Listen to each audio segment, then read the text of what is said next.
cashmere, and we can only have that on for our guest, Governor Bob Ehrlich. Welcome back, Bob. Hey, buddy. How are you?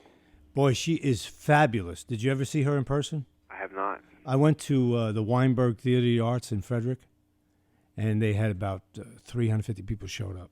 It was a great concert, 2-hour concert. Sounds like fun. Oh, it was fantastic. I'm glad you called in today. I wanted to have you on with John, but he got so busy, and we'll just talk quickly about what's going on today, and then let's talk about why I wanted you on with the documentary. Bob, today's the big day. It's Holy Thursday. Okay, we got Easter week, but it's Mueller Day. What's happening, Governor? It's Mueller Day, too. I'm not as excited. I have to tell you, Colonel, I'm not as excited about it as the rest of the world appears to be. We know generally what's in this. We certainly know the conclusions. How the respective parties is going to react is clearly predictable. I can give you the storyline tonight on MSNBC and Fox right now. So to me, it's obviously it's Holy Week, but the Mueller report is a distant fourth. I saw some of the MSNBC. The NBA playoffs are far more relevant to me, and I'm not a big NBA fan than this report. I saw some of the MSNBC morning stuff, and it's just people are going like into a tizzy, and it's all about Deutsche Bank. Post Mueller, it's going to be Deutsche Bank. Yeah, it is. It's whatever is the next flavor of the day. Right. The storyline has to continue. The narrative has to continue. They're too invested. We know that. You know that. We've talked about it forever. We've talked about it for seemingly forever, last couple of years. Mm-hmm.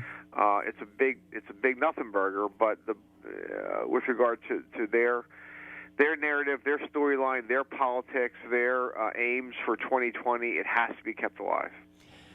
Agree. Now, let's talk about something that's really... I just had a really great young guest, 18 years old, on from the Boys and Girls Club. 18-year-old girl from Morgan County, West Virginia, Berkeley Springs area. And I want to talk about this documentary that you were involved with as well. And I watched it on PBS. It was so good. About the Gilman School. I didn't even know the school existed, never heard of it until I heard from your person that emailed me. But let's talk about the Gilman School, which you attended. Well, long story, very short. There was a guy named Redmond Finney. He was a headmaster at Gilman School, which is a elite prep school in Baltimore. And the school is very well known in Maryland. It's small, all male. Mm-hmm. And for many years, many decades, was all white and basically a bastion of WASP kids. Mm-hmm. And during the 60s, a man by the name of Redmond, as I said, Redmond Finney, who became headmaster. Now, he has a lot of claims to fame, and one claim to fame was he was, like Jim Brown, an All-American in two different sports in the same year, lacrosse and football. Jim Brown at Syracuse and Reddy Finney at Princeton. He decided, this was a great social experiment, by the way. You saw a documentary, and I just ask your listeners to, if you want to know what greatness looks like in real terms, not a guy that gets fast or can shoot hoops or bats 300 every year or anything else, just real greatness in the impact this person's had on kids, on young men. Watch this documentary. It's called A Path to Follow. What Reddy did in the late 60s, early 70s, throughout the 80s and 90s was bring quote-unquote non-traditional kids into Gilman School. I was one of those kids. Mm-hmm. I was one of those scholarship kids. I was a very blue-collar, very working-class kid brought into this environment. And his idea was to create a diverse school and set standards and expect kids to meet those standards. And I've never seen in my life a individual, and you got a flavor for this watching the documentary, an individual dominate an institution with his personality, with his morals, with his values, with his standards, the way he did that school for a quarter of a century. It was interesting too. I mean, back in the day, when it was just coming out of segregation too, that he was just very open about bringing African American students into the school system, and African American, Jewish, working class white kids. I mean, just Asian kids. He wanted kids, and he wanted kids who were going to compete, and in many cases, he wanted really talented kids. He wanted kids who he was going to challenge in a very strong academic environment and a strong athletic environment. Don't forget, athletics was a major part of the story. Correct. You saw that. Yes, correct. It was, winning's not the only thing, but winning's still important. Yeah, he was teaching a class, and then he would be down on the field at 4:30 for practice. Yeah, he would be, and sometimes participating in hitting drills with no pads on, just his coat and tie. Mm-hmm. And he became legendary around Maryland, and he became legendary in these circles, and he became legendary for lots of reasons. But the most important reason was what he did by his strength of personality, his force of personality, which was if you screwed up, typically kids are concerned about their parents, what their parents are going to say, how their parents are going to react. At Gilman in that area was, what's Mr. Finney going to say? I let him down. There could be no stronger endorsement of a person's stamp on an institution than that. I'm going to tell you something. I didn't go away from the TV during the whole documentary. I had a glass of beverage next to me, and I didn't get out of the seat. It's compelling, isn't it? It is. You just don't see things like this. I'm so glad you watched it. I'm so glad that you had me on today. I was one of those early kids, quote unquote, brought in to change the culture of the school, and we did. He wanted a school that would look like Baltimore, not some segment of Baltimore. But as I said, it wasn't just we're going to throw different kids, racial, economic, ethnic backgrounds together. We're going to have a diverse school, and we're going to compete, and we're going to try to win everything. We're going to try to be strong academically, strong in the arts, strong in athletics. Boys to men with standards. Tell us what happened in the documentary when you said to Finney that you're probably going to go to West Virginia.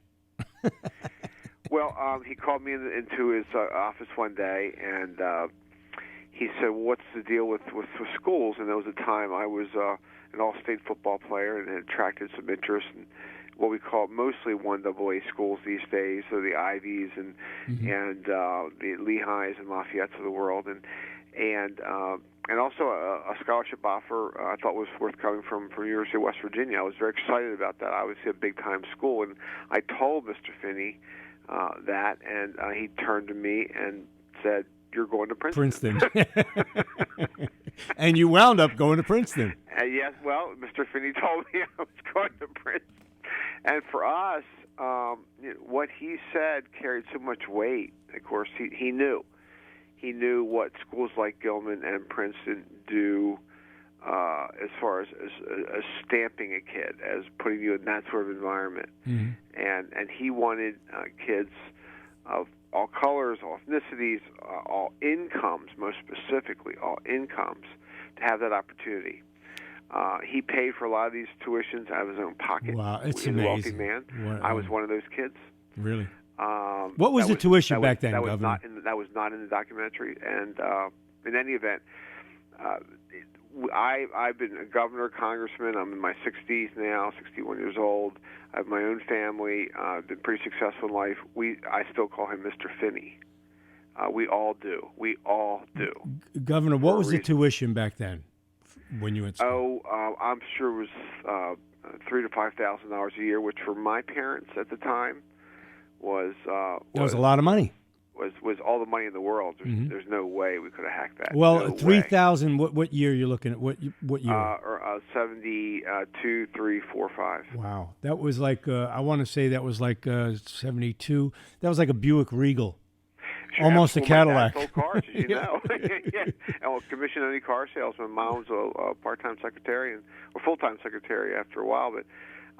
We were very, very working class. We moved from a small apartment into a row house in 1966, and my mom and dad live there to this day. I remember the name is what? Arbutus? How do you say it? Arbutus. Yep, Arbutus, yep, right. yep. I remember when you ran for governor and you were outside the house. I was there. Wasn't that a great scene? Great scene. We should have had a bunch of pictures of that day. That was a great day. Well, we had cameras all over the place. We had a lot of pictures that day, but it was this kid from this background can do this too. And believe me, there's no way I'm on that porch that day making that announcement surrounded by my family and friends without Reddy Finney. Trust me on that.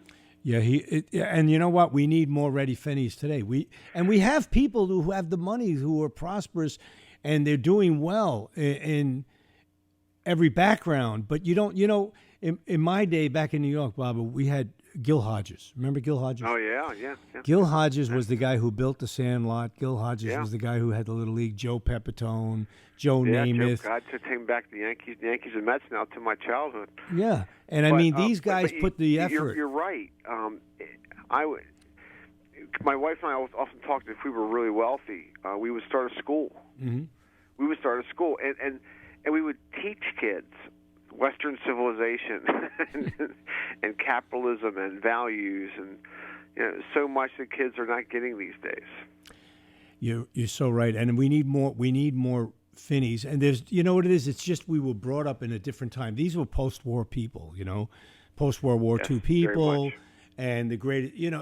When you think about it, you think these kids today that are on iPads or on phones can actually, if they were called to war like World War II, get in those planes that they never knew how to fly and learn how to learn in 15 minutes.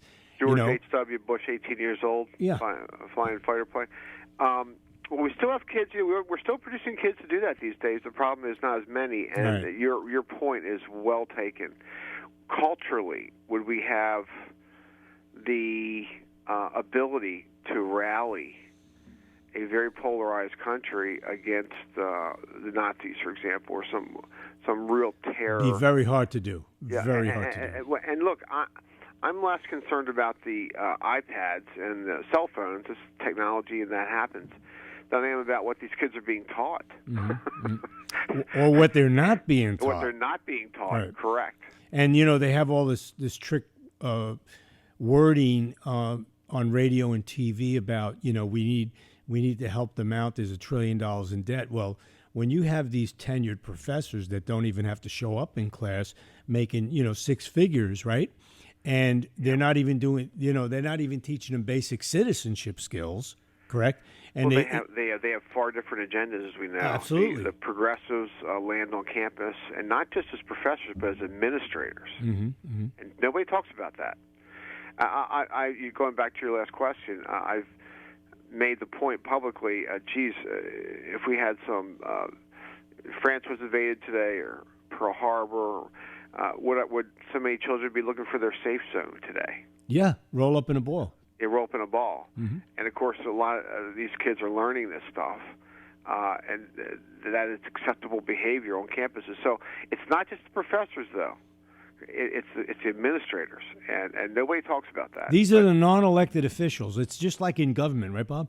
You have these agencies that they're going to be there for life, 20, 30 years, right? And you allot this money in the budget, right, the state budget, and you say HHR or whatever agencies out there, and you say, gosh, these people, it doesn't matter. They're going to be here after I'm gone, And they're embedded, and they actually do things that elected officials should be doing, but they're not elected. But let me just take a step back, though, before even that. You're a parent. You've raised your kid. Hopefully you've given your kid some of your values. Mm-hmm. But then you go off to school, and some of these kids just change. And as a parent, in my view, that's not how it should work. Mm-hmm. You've invested in your child. You hopefully obviously kids are going to be free, and they should be, but you should also invest your child with your story. My kids heard about Reddy Finney their entire lives. Mm-hmm. My one son graduated from Gilman. Wow, great! Second generation. It's not just you send your kids off and, geez, some progressive professor on campus changes his or her worldview overnight. What? Mm. What? Right. It's too easy. It shouldn't happen. Well, somebody wasn't doing their homework at home. Well, that's my point. Mm-hmm. That's exactly. my point. Yeah. It's home. And Ready, as I said, Ready didn't replace parents. Ready was in addition to. And when you look at kids raised by parents, plus a person willing to set standards, not just him, by the way, very strong faculty for young, impressionable young boys, and setting standards and making them work and making them compete, and no safe zones and no speech codes and none of this other stuff we hear these days. It was serious. It was almost hard for me to describe it. You saw the documentary. You saw the fact that one man could dominate an institution and dominate the value systems of kids for generations.